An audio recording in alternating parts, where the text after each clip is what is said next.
இந்த வீசிங் பிரச்சனை அப்படின்றது நம்ம கேள்விப்பட்டிருப்போம் இல்லையா? கீழ் நுரையீரல், மேல் நுரையீரல், lower respiratory tract, upper respiratory tract. இப்போ லோயர் ரெஸ்பிரேட்டரி ட்ராக்ட் அப்படின்னு வரும்பொழுது அதுல தான் முக்கியமான விஷயம் அப்படின்றது வீசிங். இப்போ அப்பர் ரெஸ்பிரேட்டரி ட்ராக்ட் சைனஸ் பிரச்சனை இருக்கு இல்லையா? இந்த சைனஸ் பிரச்சனை நம்ம கண்டுக்காம வரும்பொழுது அந்த நீரெல்லாம் என்ன ஆகும்னு பாத்தீங்கன்னா ஒரு கட்டத்துல தொண்டையில வந்து இருக்கும். இப்போ நாளடைவில் இந்த சளி என்ன ஆகும்னு பாத்துக்கிட்டீங்கன்னா நேரா நுரையீரலுக்கு தாங்க வருது.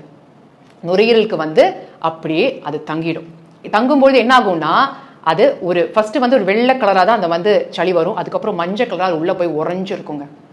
இப்போ இந்த நுரையீரல் வந்து சுருங்கவும் விரியவும் கஷ்டப்படும். இப்படி ஆகும் பொழுது நெஞ்சு இறுக்கமா இருக்கும். அப்புறம் பார்த்துக்கிட்டிங்கன்னா இருமல் வரலாம். அப்புறம் தான் வீசிங், அதாவது மூச்சு எடுப்பதற்கும் மூச்சு விடுவதற்கும் கஷ்டப்படுற ஒரு சிச்சுவேஷன். அப்போ ஒரு விசில் சவுண்ட் மாதிரி கேட்குங்க. அதுதான் நம்ம வந்து வீசிங் அப்படின்னு நம்ம சொல்லுவோம்.